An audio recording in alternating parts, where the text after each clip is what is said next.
we've been interested certainly in interventions and strategies that support organizational change regarding inclusiveness and gender equity. But in addition to the strategies, we've been very interested in how does institutional context play a role when selecting those strategies. What does context mean to us? Well, it really, I think, has to do with a variety of features of the institution. Things like the location of that institution, the history of the institution. Perhaps there have been previous efforts to support gender equity. Context might also have to do with whether it's a public or a private institution. It might have to do with the leadership history in the institution. If you don't take in the players and the context, then you have no chance of changing anything.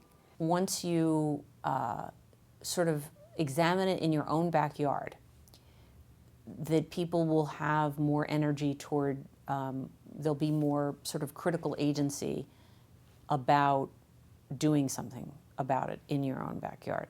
And that if you only bring in the national trends or talk about the fact that this happens, writ large, then you just get less energy locally. And sometimes one of the ways to change departmental culture is by recruiting new players, new members of the department. That happens slowly when departments are smaller. It's far enough from other population centers that it functions as a college, just as a college town, not a lot of employment opportunities outside of, say, a 10, 15-mile radius of the town. It started out as a commuter school, and they just in the last 12 years have built residence halls, and the faculty were teaching faculty.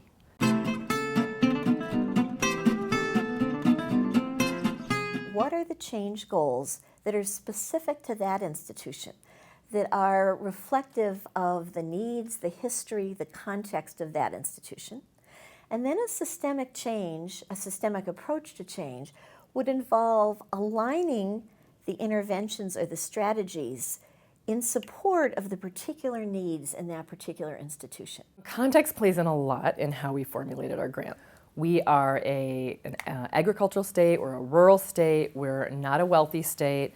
We are the land-grant college in the state. Our university has gone from being Montana State College, primarily an ag school, to a Carnegie Research One institution in about a generation. That's also set in a state that's traditionally very libertarian. So decentralized, deregulated, individual bootstrapping is highly respected. Centralization is not. Top-down is not. And so we've really looked at how do you do an institutional change grant in a context that's traditionally totally decentralized and people don't like to be told what to do. We've had to craft a project that allows autonomy to whatever extent possible, but also says this is the direction the university is going. This is a central mission. This is our strategic plan, and here's how diversity and gender diversity in STEM fits with that. If you look at HBCUs, they have they were established for a unique purpose, where African Americans could not attend other institutions. So to educate teachers, to educate ministers. So we stayed true to that mission, but yet we moved forward as a major research institution. When we looked at where female faculty were at the university, we weren't doing a lot of hiring at that time. Many people were at the associate professor level, so they were tenured associate professor. And we wanted their research careers to advance, so they could advance to the full professor ranks, so they could then take on leadership roles within the STEM disciplines and across the university.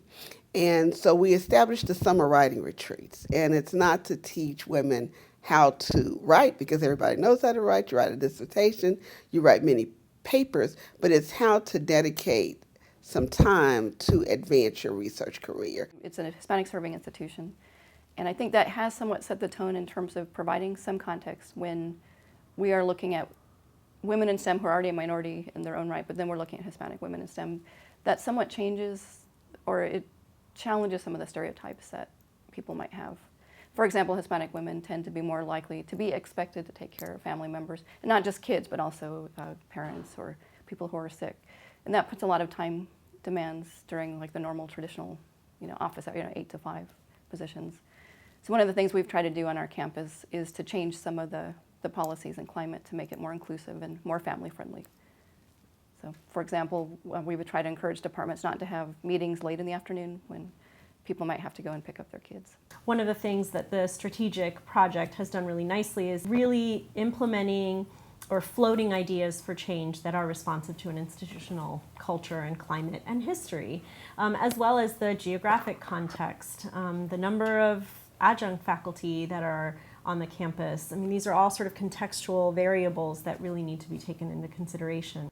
It's our effort to distill what we've learned, which we have a lot of detail and a lot of information, into a practical, relatively simple form that people can get started. We can't decide for institutions whether or not that will solve their problem, but what we offer is in what other context has this been used as a tool to advance women, and why might that work, and what would be the forms or models that you might use if you design such a program.